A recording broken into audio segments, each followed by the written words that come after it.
کہتے ہیں ایک ملاح کی کشتی لہروں کی نظر ہو گئی اور وہ ایک جزیرے میں پھنس کر رہ گیا۔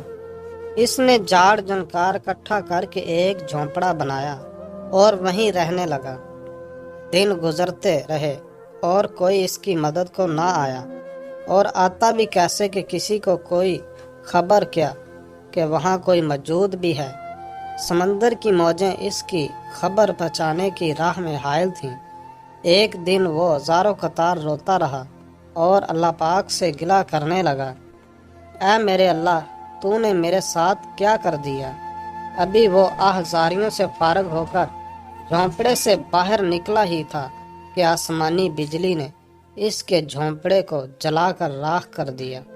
ملاح یہ منظر بے بسی سے دیکھتا رہا۔ کچھ ہی دیر کے بعد کچھ لوگ اس جزیرے کی طرف آ گئے۔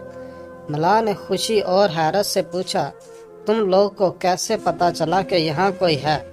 لوگوں نے کہا، ہم نے اس طرف سے آگ کا اور دھواں اٹھتا دیکھا تو خیال گزرا کہ شاید کسی کو ہماری مدد کی ضرورت ہے، بس اسی خیال سے چلے آئے۔